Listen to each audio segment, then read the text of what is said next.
चलिए बच्चों स्टार्ट करते हैं अभ्यास 11 बी। चलिए बच्चों क्वेश्चन नंबर फर्स्ट देख लेते हैं। चित्र की सहायता से समीकरण बनाइए एवं एक्स का मान ज्ञात कीजिए। देखिएगा एक तीर दिया गया है, उसकी टोटल लंबाई दी गई है आपको 30 सेंटीमीटर, ठीक है ना। 30 सेंटीमीटर दिया गया है और उसको दो पार्ट्स में डिवाइड कर दिया। एक पार्ट्स को एक्स दे दिया और दूसरे पार्ट्स को 17 सेंटीमीटर दे दिया। तो आपको एक्स की वैल्यू फाइंड आउट करनी है, ठीक है ना।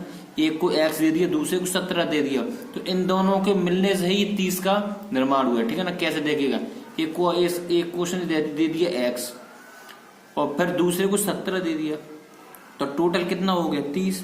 ये क्या है, तो ये जो बना है 30 दोनों के मिलने से ही तो बना है एक्स और 17। जब दोनों को जोड़ेंगे तभी तो मेरा टोटल हो जाएगा। तो इन दोनों को उसने जोड़ दिया, ठीक है ना। जोड़ दिया तो मेरा हो गया 30। तो आपको समीकरण की सहायता से एक्स का मान निकालना है। देखिए कैसे निकालते हैं। तो एक्स बराबर 17 मेरा इधर प्लस में उधर जाएगा माइनस में हो जाएगा, तो 30 माइनस के 17, ठीक है ना। तो एक्स की वैल्यू घटा दे तो 17 में से 30 गया 13। बस ये बच्चों हमें निकालना था, यही हो गया मेरा आंसर, ठीक है ना। समझ में आएगा। चलिए बच्चों क्वेश्चन नंबर सेकंड देखते हैं। चलिए बच्चों क्वेश्चन नंबर सेकंड देख लेते हैं। राम की उम्र श्याम से 5 वर्ष अधिक है। यदि राम की वर्तमान उम्र 28 वर्ष है तो श्याम की वर्तमान उम्र बताइए। देखिएगा राम की वर्तमान उम्र जो है वो श्याम से 5 वर्ष अधिक है, ठीक है ना। तो राम की वर्तमान उम्र हमारे पद मालूम है 28 वर्ष है, तो श्याम की उम्र आपको पता करनी है। तो बच्चों श्याम की उम्र हमें पता करनी है, तो हम मान लेते हैं, माना श्याम की वर्तमान उम्र हमने कितनी मान ली एक्स, ठीक है ना। एक्स मान ली, ठीक है। अब देखिए अब कैसे करते हैं। देखिए यहां पे होगी श्याम की उम्र बराबर यहां पे होगी राम की उम्र, ठीक है ना। श्याम की उम्र बराबर राम की उम्र। अब देखिएगा श्याम की हमने कितनी मानी थी एक्स, तो एक्स हो गई। अब श्याम से 5 वर्ष अधिक है, किससे, श्याम से है ना। तो श्याम से 5 वर्ष अधिक होगी, किसकी होगी, राम की। टोटल थी कितनी राम की, 28 वर्ष थी। बस अब निकाल लो। अब एक्स की वैल्यू फाइंड आउट करनी है, तो एक्स बराबर 5 इधर प्लस में उधर जाएगा माइनस में, तो 28 माइनस 5, तो एक्स बराबर कितना बचा 23। ये बच्चों आपका आंसर हो गया, ठीक है ना। समझ में आया। चलिए क्वेश्चन नंबर थर्ड देख लेते हैं। चलिए बच्चों क्वेश्चन नंबर 3 देख लेते हैं। किसी संख्या में 5 जोड़ने पर 15 प्राप्त होता है, संख्या बताइए। देखिए यहाँ पे कह रहा है किसी संख्या में, तो बच्चों हमें संख्या नहीं मालूम ना, पूछिए तो मानस संख्या में संख्या को मान लेते हैं ना। तो मानस संख्या बराबर एक्स, ठीक है ना। हमने संख्या एक्स मान ली क्योंकि हमें मालूम नहीं थी, बोला किसी संख्या में, तो नहीं मालूम थी, हमने एक्स मान ली, ठीक है ना।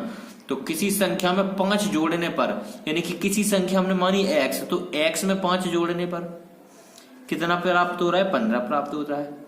बस तो संख्या बताइए। अब हमें ये संख्या बतानी, तो इसके लिए हमें करना क्या, देखिए एक्स तो यही रहेगा इक्वल टू बराबर, तो 5 मेरा इधर है उधर जाएगा माइनस में, यहाँ प्लस में है बराबर को उधर जाके अब अपोजिट चिन्ह चेंज हो जाता है, तो 15 इधर प्लस में उधर जाएगा माइनस में, माइनस के 5 हो जाएगा। तो एक्स बराबर 10 में 15 में से 5 गया 10 बचा। बस बच्चों यही मेरा आंसर हो गया, ठीक है ना।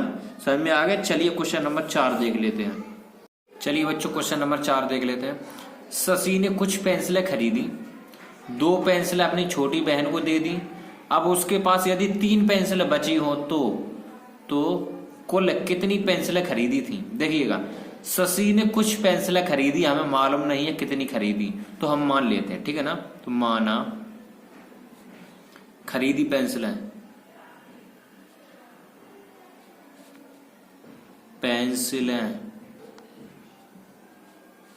बराबर एक्स। देखिएगा शशि ने कुछ पेंसिलें खरीदी बच्चों, हमें मालूम नहीं है कितनी खरीदी, तो हमने मान ली एक्स पेंसिल उसने खरीदी है, ठीक है ना।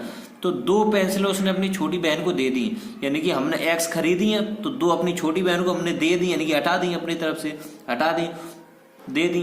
अब उसके पास यदि 3 पेंसिलें बची हैं, तो उसके पास कितनी पेंसिलें बची हैं, 3 पेंसिलें बची हैं। तो बताइए कुल पेंसिलों कितनी खरीदी थी, कुल कितनी पेंसिलें खरीदी थी। तो देखिए इसमें आपको क्या करना है, तो एक्स ऐसे ही रखना है, बराबर लगाएंगे। 2 मेरा इधर है, माइनस का उधर जाएगा प्लस का हो जाएगा, तो 3 प्लस 2 इधर प्लस माइनस का उधर जाएगा प्लस का हो जाएगा, तो एक्स बराबर 3 और 2 5। बस यही आपका आंसर हो गया, ठीक है बच्चों। चलिए क्वेश्चन नंबर 5 देख लेते हैं। चलिए बच्चों क्वेश्चन नंबर 5 देख लेते हैं। प्रज्ञा का वजन पहले से 3 किलोग्राम बढ़कर 17 किलोग्राम हो जाता है, ठीक है ना। उसका भार पहले कितना था, देखिएगा प्रज्ञा का वजन जो है पहले से 3 किलोग्राम बढ़ जाता है, पहले से 3 किलोग्राम बढ़ जाता है, ठीक है ना। कितना बढ़ जाता है, 3 किलोग्राम बढ़ जाता है और बढ़कर 17 किलोग्राम हो जाता है। तो उसका भार पहले कितना था। तो बच्चों पहले कितना था, तो पहले हमें मालूम नहीं है पहले कितना था, और 3 ग्राम मालूम है बढ़ गया है और बढ़कर 17 किलोग्राम हो गया। तो पहले हमें नहीं मालूम था ना, तो हम मान लेते हैं, माना प्रज्ञा का वजन, हमने पहले का वजन मान लिया कितना हो गया x, ठीक है ना। तो हमने पहले का वजन मान लिया x हो गया, ठीक है ना। अब कितना पहले से कितना बढ़ गया, पहले का वजन हो गया x, पहले से बढ़ कितना गया, 3 बढ़ गया, 3 बढ़ गया, हो कितना गया 17 हो गया, कितना हो गया बढ़कर 17 हो गया। देखिए फिर समझ लीजिएगा एक बार, सबसे मेन यही, अगर यही समझ लिया तो समझ लो क्वेश्चन हो गया। देखिएगा प्रज्ञा का वजन पहले से 3 किलोग्राम बढ़कर 17 किलोग्राम हो जाता है, 3 किलोग्राम बढ़ गया और 17 हो गया बढ़कर। तो पहले कितना था, तो पहले था x में कितना बढ़ गया, 3 किलोग्राम बढ़ गया, हो कितना गया 17 हो गया। बस इतना समझ में आ गया। चलिए अब आगे सैल करते, x बराबर 3, इधर प्लस का उधर जाएगा माइनस का, तो 17 माइनस 3, तो x बराबर 17 में से 3 गया 14। बस ये मेरा आंसर हो गया, ठीक है बच्चों, समझ में आ गया। चलिए क्वेश्चन नंबर 6 देखते हैं। चलिए बच्चों क्वेश्चन नंबर 6 देख लेते हैं।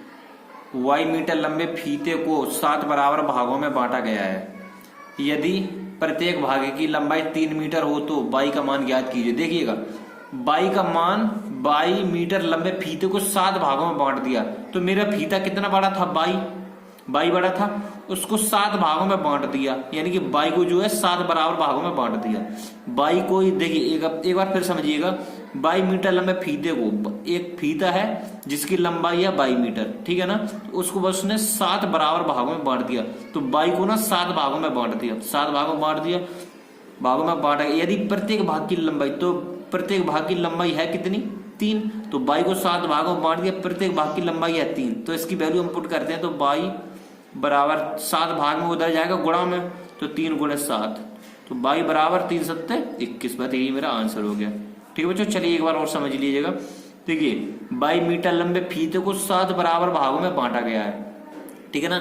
यदि प्रत्येक भाग की लंबाई 3 मीटर हो तो y का मान ज्ञात कीजिए। देखिएगा y मीटर लंबे है, तो एक फीता है जिसकी लंबाई है 22 मीटर, उसको उसने 7 भागों में बांट दिया, तो y के नीचे भाग लग जाएगा 7 का, क्योंकि y को ही तो 7 भागों में बांटा है उसने। तो प्रत्येक भाग की लंबाई थी 3 मीटर, तो यहाँ पे बराबर 3 हो गया, तो y यही रखेंगे क्योंकि 7 मेरा भाग में हो जाएगा गुणा में, तो 3 गुणे 7, तो y बराबर 21, ठीक है बच्चों। चलिए क्वेश्चन नंबर 7 देख लेते हैं। चलिए बच्चों क्वेश्चन नंबर 7 देख लेते हैं।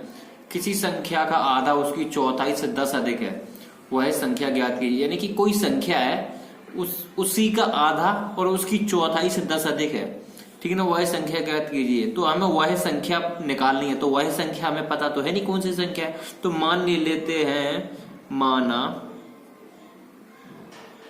वह संख्या बराबर x, तो हमने वही संख्या x मान ली। तो किसी संख्या का, यानी वही संख्या का, यानी इसी संख्या का आधा यानी कि 1/2 और उसकी चौथाई यानी इसी संख्या का चौथाई यानी कि 1/4, संख्या का चौथाई से कितना अधिक है, 10 अधिक है। कितना है, 10 अधिक है। कितना है, 10 अधिक है, 10 अधिक है, अधिक यानी जोड़ है ना, तो 10 अधिक है मेरा, ठीक है ना।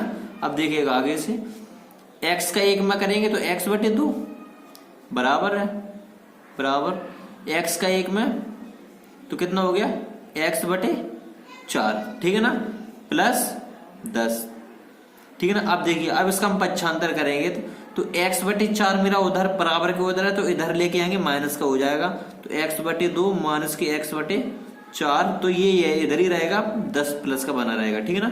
चलिए इसे सॉल्व करते हैं, तो इसका लासा लेते हैं, 4 आ गया, ठीक है ना, 2 का 4 में भाग देंगे, 2x माइनस का 4 का 1 4, तो x बराबर 10, ठीक है ना। अब 4 का इधर 2x में से 1 x गया, तो x बचा मेरा, कितना x बचा, बराबर 4 इधर मेरा कितना भाग में उधर जाएगा गुणा में, तो 10 गुणे 4, तो मेरा कितना बचा है, तो x बराबर 10 चुको 40, तो यही मेरा हो गया बच्चों आंसर, ठीक है ना। चलिए एक बार और समझ लीजिएगा। किसी संख्या का आधा यानी कि किसी संख्या माना वही संख्या हमने मान ली थी x, उसी का आधा, आधा होता है 1/2 बराबर उसकी चौथाई से, यानी इसी संख्या का चौथाई से कितना अधिक है, 10 अधिक है, तो 10 जोड़ दिया, ठीक है ना। अब x का इसे हम थीटा सही रूप में लिखेंगे तो x का 1 में गुणा करेंगे x/2, ठीक है ना।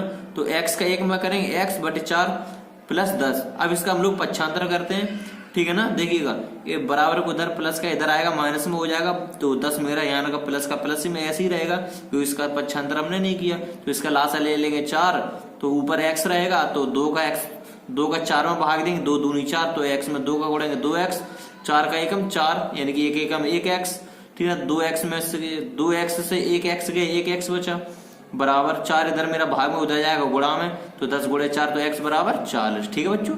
चलिए क्वेश्चन नंबर 8 देख लेते हैं। चलिए बच्चों क्वेश्चन नंबर 8 देख लेते हैं। एक ठेले पर 550 संतरे हैं, इन्हें 2 ठेलों पर इस प्रकार बांटिए कि उनमें से एक पर दूसरे की अपेक्षा 50 संतरे अधिक हों। यानी कि एक ठेला है, उस पर 550 संतरे हैं, इन्हें 2 ठेलों पर हमें इस प्रकार बांटना है कि एक पर 50 संतरे ज्यादा हों। तो ऐसे तो भाई हम नहीं बांट सकते, पता नहीं किस पर 50 संतरे ज्यादा हो, है ना, नहीं बांट सकते ना, नहीं बांट सकते, ठीक है ना। तो इसके लिए हम क्या एक इजी वे में आपको बताते हैं। तो मान लेते हैं एक ठेला ये है, ठीक है ना, तो ठेला हम बना के आपको बताते हैं। एक ठेला आपका ये है और एक ठेला आपका ये है, ठीक है ना, एक ठेला आपका ये है, ठीक है ना। तो ठीक है ना, चलिए तो इस आगे देखते हैं। तो टोटल कितने संतरे थे, 550 संतरे थे। तो इसमें से मान लो एक ठेले पर हमने मान ली x, कितना मान ली, एक ठेले पर x मान लिया हमने, तो दूसरे ठेले पर कितने बचेंगे भाई, एक ठेले पर हमने 50 मान लिए, तो संतरे तो मेरे इतने ही है ना 550, तो एक ठेले पर हमने 550 रख दिए, तो बचे कितने हैं 550 माइनस x, इतने ही तो बचे। कैसे, अगर मान लो यहाँ पे हम 10 रख देते तो यहाँ पे 540 ही तो बचते। तो यहाँ संख्या तो मानी हमने x मानी है, तो यहाँ पे 550 माइनस x हो गया, तो दूसरे ठेले पर मेरे कितने बचे 550 माइनस x, यही तो बचा है। अब 50 संतरे अधिक हों, आप मालूम नहीं भाई किस ठेले पर अधिक हों, ऐसे तो हम नहीं मान सकते ना, ठीक है ना। तो चलिए इसके लिए हम क्या करते हैं, तो सर एक ठेले पर थे x और दूसरे ठेले पर थे 550 माइनस x। अब हम जब इन दोनों का अंतर निकालेंगे, जब इन दोनों का हम अंतर करेंगे तभी तो हमें मालूम पड़ेगा किस ठेले पर 50 संतरे ज्यादा हैं। तो इन दोनों का अंतर करेंगे तो ज्यादा कितने थे 50 संतरे, 50 संतरे मेरे अधिक थे, पता नहीं किस ठेले पर थे, तो इसलिए हम लोग इसका अंतर करेंगे। अंतर करने के लिए x तो यही रहेगा, ठीक है। माइनस का अंदर गुणा करेंगे, माइनस ये प्लस का ये माइनस का, तो माइनस का 550 माइनस माइनस प्लस का x बराबर 50, ठीक है ना 50। अब देखिएगा x और x हो गया 2x बराबर 550, मेरा इधर प्लस का उधर जाएगा माइनस का, मतलब इधर माइनस का उधर जाएगा प्लस का, तो 50 प्लस के 550 कितना हो गया, कितना हो गया मेरा 2x बराबर 550 और 50 600 हो गए ना, 600 से हो गए। अब x की वैल्यू हमें निकालनी है, तो 600/2 बराबर कितने बचे 300, तो x की वैल्यू मेरी निकल के आ गई 300, तो x बराबर 300, ठीक है ना। तो x की वैल्यू 3 से निकल के आ गया। अब ये देखिए, तो छोटे वाले ठेले पर मेरे कितने थे 300 सेब, तो बड़े ठेले पर कितने बचे 550 थे, उसमें से x 550 थे, तो उसमें से x हमने घटा दिए थे, तो x यानी कि हमने 300 घटा दिए थे, तो कितने बचे थे 250, यही तो मेरे बचे थे। तो यही आपका आंसर, एक तो 300 हो गया एक ठेले पर, दूसरे ठेले पर हो गया 250, ठीक है बच्चों, ये हो गया आपका आंसर, ठीक है ना, समझ में आ गया। चलिए क्वेश्चन नंबर 9 देखते हैं। चलिए बच्चों क्वेश्चन नंबर 9 देख लेते हैं। निम्नांकित समीकरणों को त्रुटि एवं प्रयत्न विधि से हल कीजिए। बच्चों एक दो समीकरण दिए गए हैं, तो इसमें आपको क्वेश्चन क्या कह रहा है, त्रुटि यानी कि गलती और प्रयत्न विधि यानी कि सही विधि, यानी दोनों विधियों से इन दोनों को हमें हल करना है, ठीक है ना। तो चलिए इसका पहले देख लेते हैं। x + 6 बराबर 10। देखिए x + 6 पहले त्रुटि यानी गलती से हल करते हैं, तो गलती जैसे मान लो यहाँ पे 6 है, अगर यहाँ पे हम 3 रख देते हैं, 3 + 6 x की वैल्यू 3 रख देते हैं बराबर 10, तो 6 और 3 9 बराबर 10, यानी कि ये समीकरण मेरा सही नहीं है, ठीक है ना, क्योंकि 9 यानी कि त्रुटि बात की है ना, तो इसलिए हमने त्रुटि से हल किया है। अब प्रयत्न विधि यानी सही विधि से हल करते, तो x की वैल्यू मान लो हम रख देते 4 और प्लस 6 दिया गया है बराबर 10, ठीक है ना। तो 6 और 4 10 बराबर 10, यानी कि LHS और RHS, यानी कि ये मेरा सही है, ठीक है बच्चों, ये हो गया आपका आंसर, ठीक है ना। यानी कि पहले त्रुटि यानी कि पहले गलती से हल करना है, फिर उसके बाद आपको सही विधि से हल करना है, ठीक है ना, त्रुटि एवं प्रयत्न विधि से। तो इसका सेकंड भी देख लेते हैं। बी देखिए x प्लस 9, जैसे हम यहाँ पे रख देते हैं 9 है 5 है, तो अगर यहाँ पे माइनस का 2 रख देते हैं, x की वैल्यू प्लस के 9 बराबर 5, तो 9 में से माइनस का 2 चला गया, कितना बचा 7 बराबर 5। तो ये मेरी त्रुटि विधि हो गई, त्रुटि विधि से हो गई, क्योंकि ये मेरे बराबर नहीं है, तो इसका मतलब ये मेरे गलत हो गया। आपको गलत नहीं लगाना है, बल्कि ऐसे रख देना है, हम तो आपको समझाने के लिए लगा दे रहे हैं, ठीक है ना। आपको यहाँ पे सही रख देना है। देखिए यहाँ पे कितना रखेंगे कि घटाने से मेरा 5 आ जाए, तो माइनस का 4 रखेंगे यहाँ पे, ठीक है ना। तो x की वैल्यू माइनस की 4 रख दी और प्लस के 9 दिया गया है, इक्वल टू 5, ठीक है। तो प्लस के 9 में से माइनस के 4 आ गया, प्लस के 5 बराबर प्लस के 5। तो LHS और RHS, बस ये आपका हल होगा, ठीक है ना। तो आपको x की वैल्यू बतानी थी, कितनी रखी हमने सही में माइनस के 4 यहाँ पे थी, और यहाँ पे सही में x की वैल्यू कितनी थी प्लस के 4। ये हो गए आपके आंसर, ठीक है बच्चों। चलिए क्वेश्चन नंबर 10 देख लेते हैं बच्चों। क्वेश्चन नंबर 10 देख लेते हैं। निम्नांकित समीकरणों को पक्षांतर विधि से हल कीजिए। ये समीकरण आपको दिख रहा है, इनको हमें क्या है पक्षांतर विधि से हल करना है, यानी पक्षांतर करके हल करना है, ठीक है ना। चलिए देखिए, पहला जैसे p प्लस 19 बराबर 21 है, तो p तो आपको ऐसे रख देना है, ठीक है ना। p आपको ऐसे रख देना है, तो 19 मेरा इधर किसका है प्लस का, हो तो उधर जाएगा माइनस का हो जाएगा, तो बराबर ऐसे ही रखेंगे 21 रखेंगे। तो 19 मेरा इधर है प्लस का, तो इधर प्लस का उधर जाएगा, माइनस का 19 हो जाएगा, तो माइनस का 19। तो p बराबर 21 में से 19 गया, 2 बचा, बस यही मेरा आंसर हो गया, ठीक है बच्चों, ठीक है ना। चलिए इसका b भी देख लेते हैं। n-7 बराबर 8, तो n तो n ही रहेगा, बराबर माइनस का 7 इधर है उधर जाएगा, प्लस का 7 हो जाएगा, तो n बराबर 8 और 7 15, यही आपका आंसर हो गया, ठीक है बच्चों, समझ में आ गया ना। चलिए इसका ये भी देख लेते हैं। n-11 बराबर 20, तो n तो आपको ऐसे ही रखना है, बराबर 20 रखना है। अब 11 मेरा इधर माइनस का उधर जाएगा, प्लस का 11 हो जाएगा, ठीक है ना। अब इसे हम जोड़ देंगे, n बराबर 0, तो 20 और 11 31 हो गया मेरा, 31 हो गया, तो ये आपका आंसर हो गया, ठीक है ना। चलिए ये वाला भी देख लेते हैं। 7 बराबर 22 प्लस 8, तो 7 आपको ऐसे रख देना है, तो 22 को आपको वहीं छोड़ देना है, 22 को आपको वहीं छोड़ देना है, ठीक है ना। तो 8 मेरा 22 के साथ प्लस का है, तो इधर आएगा माइनस का 8 हो जाएगा, तो बराबर 22 ऐसे रख देना है। तो 8 में से 7 गया माइनस का 1, क्योंकि माइनस का ज्यादा है ना, तो माइनस का बचा, तो 22 बराबर माइनस का 1, ये आपको हो गया आंसर, ठीक है ना। चलिए इसका ये भी देख लेते हैं। x प्लस 5 बराबर 0, तो x यही रख देना है, बराबर 5 मेरा प्लस का है, उधर जाएगा माइनस का 5 हो जाएगा, ये हो गया आपका आंसर, ठीक है ना बच्चों। आपको ये चैप्टर हो गया खत्म, ठीक है बच्चों। चलिए मिलते हैं अभ्यास 12A में।